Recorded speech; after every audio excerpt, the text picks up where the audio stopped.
निर्मला सीतारमण भारतीय राजनीति की एक परिचित नाम है। यह दक्षिणी-पंथी विचारधारा की नेत्री हैं और एक लंबे समय से भारतीय जनता पार्टी में अंतर्गत कार्य कर रही हैं। 2014 के लोकसभा में राष्ट्रीय जनतांत्रिक गठबंधन के जीतने के बाद इन्हें प्रधानमंत्री नरेंद्र मोदी ने अपने कैबिनेट में स्थान दिया। हेलो एवरीवन, मेरा नाम है नीतीश पांडे और ये एक पर्सनैलिटीज़ वीडियो की सीरीज़ है जिसमें हर एक पर्सनैलिटी पे मैं आपको बताऊंगा। ये बहुत ही एक इंफॉर्मेटिव वीडियो होने वाली है, लेकिन इस वीडियो को स्टार्ट करने से पहले आई रिक्वेस्ट एवरीवन कि आप इस चैनल को सब्सक्राइब करें एंड वीडियो को लाइक एंड कमेंट करें। आप इस चैनल पे यूपीएससी रिलेटेड सब्जेक्ट्स को भी पढ़ सकते हैं, जिनके प्लेलिस्ट हम लोगों ने बनाया है। ये सारा कंटेंट फ्री ऑफ कॉस्ट है, तो जो भी सीरियस यूपीएससी एस्पिरेंट्स हैं वो वाइस सर को कॉन्टैक्ट कर सकते हैं ऑन व्हाट्सएप 7200 681 675 टेस्ट सीरीज और फाउंडेशनल वीडियोस के लिए। Early life. निर्मला सीतारमण का जन्म 18 अगस्त 1959 में तमिलनाडु के मदुरई में ब्राह्मण परिवार में हुआ था। इनके पिता का नाम श्री नारायण सीतारमण और माता का नाम सावित्री देवी था। इन्हें बचपन से ही देश की राजनीतिक व्यवस्था को समझने की ललक थी। इन्होंने तिरुचिरापल्ली के सीता लक्ष्मी कॉलेज से बीए की डिग्री हासिल की।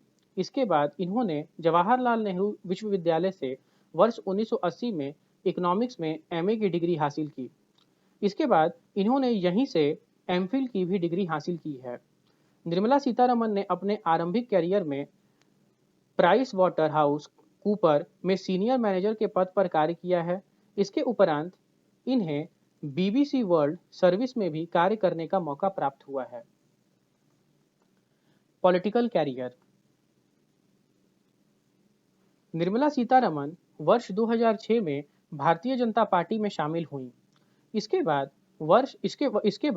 वर्ष के बाद इनके पति डॉक्टर परकला प्रभाकर वर्ष 2007 में फिल्म स्टार चिरंजीवी की पार्टी में शामिल हुए।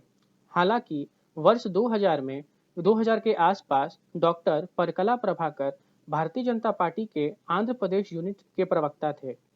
निर्मला सीतारमण भारतीय जनता पार्टी में शामिल होकर नाम कमाने लगी। जिस समय नितिन गडकरी पार्टी अध्यक्ष हुए, उस समय इन्हें पार्टी के 6 प्रवक्ताओं के बीच स्थान दिया गया। इन्हें वर्ष 2010 में भारतीय जनता पार्टी ने अपना प्रवक्ता बनाया। इसके बाद से ही ये कई टीवी डिबेट में पार्टी की तरफ से भाग लेने लगी और नियमित रूप से सुर्खियों में रहने लगी।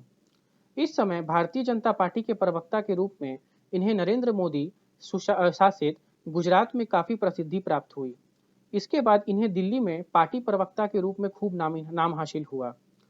एक सक्षम प्रवक्ता के रूप में निर्मला सीतारमण वर्ष 2014 के लोकसभा चुनाव के दौरान पार्टी के लिए काफ़ी बेहतर साबित हुई।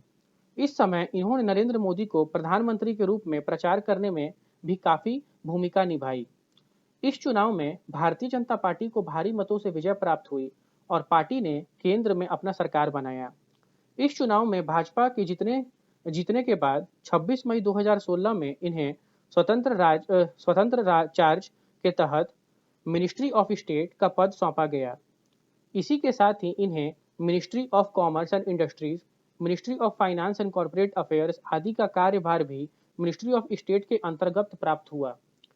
इसी समय राज्यसभा में उपचुनाव में इन्होंने हिस्सा लिया और इन्हें आंध्र प्रदेश राज्य की तरफ से जीत हासिल हुई और ये राज्यसभा में पहुंच गईं।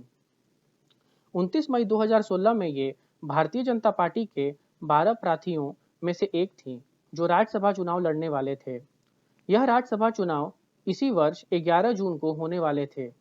इन्हें इस चुनाव में कर्नाटक की तरफ से जीत मिली। इनकी राजनीतिक कैरियर में सबसे बड़ी उपलब्धि है इनका रक्षा मंत्री बनना। 2014 सरकार ने इन्हें रक्षा मंत्री बनाया है। इन्होंने इस पद के लिए 3 सितंबर 2017 को शपथ ग्रहण की है। इस तरह से निर्मला सीतारमण पहली पूर्ण सामयिक महिला रक्षा मंत्री बनी हैं। अब 2019 में वित्त मंत्री बनाया गया है। इस तरह से निर्मला सीतारमण भारत की पूर्व प्रधानमंत्री इंदिरा गांधी के बाद दूसरी महिला रक्षा मंत्री और पहली पूर्ण सामयिक महिला रक्षा मंत्री बनी हैं। तो ये थी निर्मला सीतारमण जी की जीवनी। आशा करते हैं कि आपको ये वीडियो इन्फॉर्मेटिव लगी होगी, तो इसलिए इस वीडियो को लाइक कीजिए, कमेंट कीजिए, चैनल को सब्सक्राइब कीजिए। जय हिंद, जय भारत।